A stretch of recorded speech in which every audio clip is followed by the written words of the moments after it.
When a good portion of your life is spent reading and thinking about books, you tend to pick up a few things from those books. Hello, welcome to Oh My Bookishness. Today we're going to be talking about some weird habits that I have picked up over the years that I've picked up from books. Before we get into that though, let me tell you about what I've been reading lately. First, we have Loki, Agent of Asgard, a compilation of all the comics about this storyline, which was good, but with so many stressful things going on in the real world right now, it's a little bit hard to read a comic book where the world is doomed every page, and it's just a little bit hard to read about. So it was good. I mean, the character, always great. The storyline I was having troubles with, it was just very depressing. And I also, just like an hour ago, finished reading The Hawthorne Legacy by Jennifer Lynn Barnes. And this is the sequel to The Inheritance Games, which is a YA book that is about a teenage girl living in Connecticut, not doing so great financially. And then all of a sudden, she inherits the entire fortune of a billionaire. And so it's kind of, I think, inspired by the movie Knives Out, if you've seen that. And the first one was super intriguing. It came out last year, and then this one just came out this year, and I read it all today. I started it this morning and just finished it about an hour ago, and it was that good, and I very much enjoyed it. I won't say too much though, because spoilers, especially because this is a sequel. And then I'm also just listening to, for the season, for some ambiance for the season, I'm listening to a full cast audio adaptation of The Legend of Sleepy Hollow.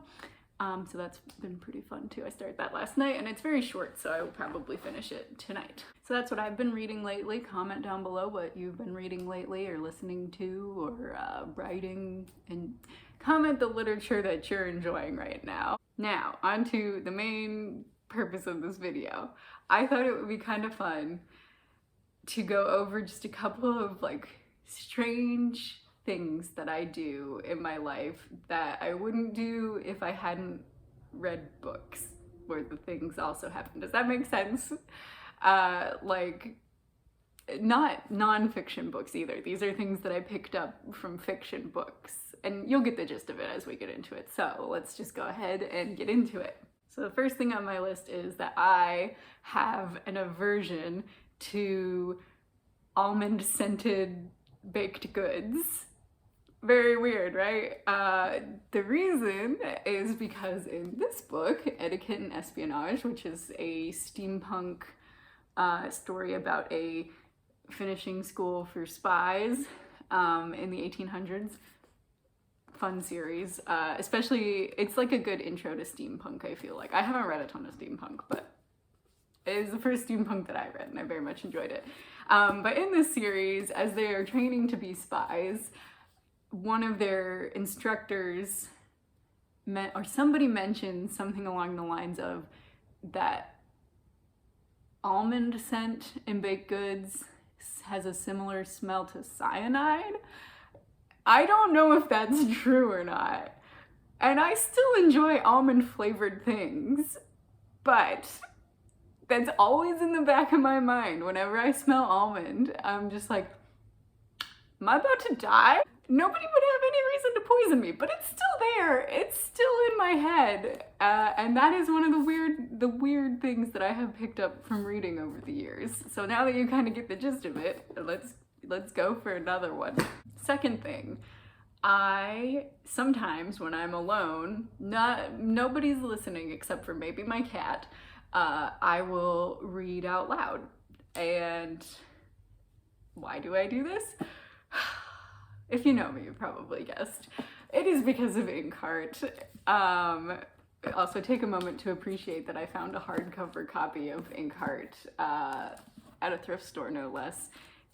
If you've known me for very long, you have seen my paperback copy of Inkheart, and it is literally falling apart. I still have it somewheres because I couldn't bring myself to get rid of it, but now I have a sturdy copy for reading. Anyways, in Inkheart, one of the main characters has the ability to read things out of stories. So when he is reading, he'll accidentally take characters or objects out of the stories just by reading it so well aloud. Now, when I read aloud, it's not very eloquent. I don't do very well, but there's still that little thing in the back of my head that's like, what if you're reading aloud from a book and like a fairy came out or something? Like, I know it's not real. I'm not that far into the delusion, but there's always the little like, reading aloud.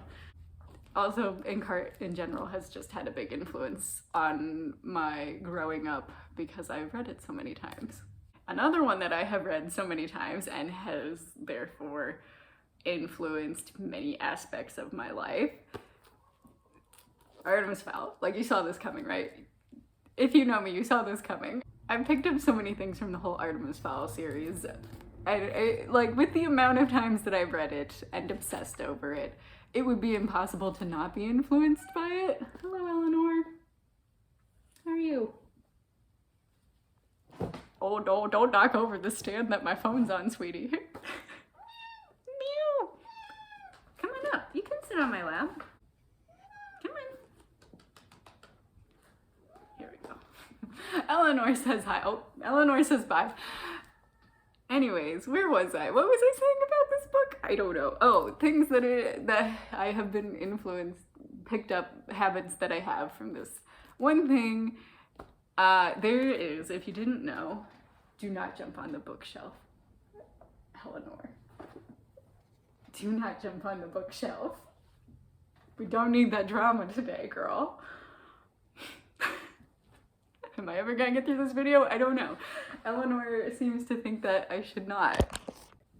Okay, Eleanor got into a little bit of mischief. Everything's fine. The video had to stop for a moment. Let me try to pick up where I left off. Artemis Fowl. Read this so many times. How could it not affect my being as a human? A couple of things I have picked up from it. Eleanor, do not interrupt me. A couple of things I have picked up from this book. One, writing in Gnomish. If you don't know, the series has code along the bottom that is in a made-up, well, I could have just showed you the front. There is a made-up language to go with the series of Artemis Fowl, Gnomish, which is the language that the fairies speak. And there's actual, like, these are all symbols that stand for different English alphabet letters.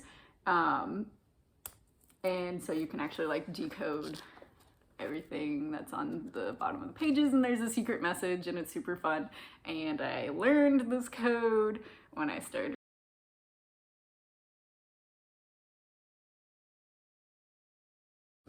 Sorry, another interruption from my neighbor who likes to rev his engine very loud to scare the children.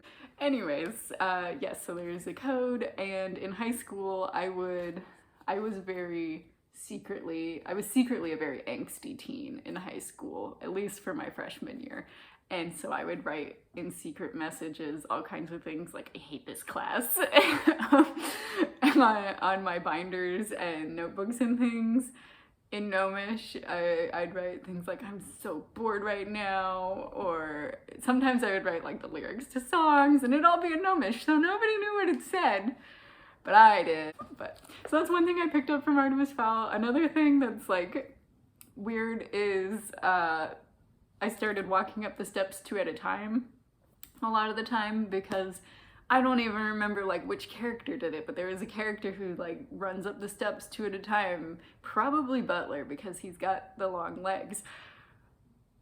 Then I started doing it once my legs were long enough, and now I usually go up the steps 2 steps at a time. Maybe that's a normal thing, but I have a reason. And then the third thing, which is super weird and kind of follows hand in hand with the being afraid of cyanide in cookies, when things get into a tense situation, I'll like unclench my jaw so that, this comes from the third Artemis Fowl book, so that my teeth don't get shattered in the event of like a sonic blast. You know, just in case. Just in case. Okay, finally, on to the fourth thing after neighbor interruptions and cat interruptions. Fourth thing is, whenever I have to spell the plural of the word dwarf, I have an internal debate about it. Because I'm pretty sure that, I'm debating about it now, I'm pretty sure the actual spelling is dwarfs, like D-W-A-R-F-S. I don't know, don't quote me on that. However, in this book, A Hero's Guide to Saving Your Kingdom, they come across some dwarfs who are upset that the elves are elves instead of elfs, and so they spell it dwarves. I don't know which is correct at this point, and I am too afraid to ask. All right, the fifth one is another one that, like, I don't have enemies that I know of. Hello, potential enemies, if you're watching this video. I don't know about you. Don't make yourself known. Don't feel the need to do that if you exist. As far as I'm aware, I don't have enemies, so I should not be worried about things like cyanide cookies, sonic blasts, shattering teeth, or strangulation. And yet, I don't do this a lot, but occasionally, if I'm walking and it's dark out or something, I put my hand at the level of my eyes, because in the Phantom of the Opera, they say to do that so that the Phantom cannot strangle you.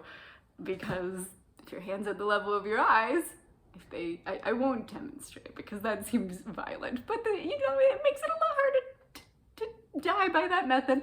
And that's all I'm gonna say about that. So the last one for today, I have more. They're not as interesting, but if anyone is interested, I would gladly do a short part 2.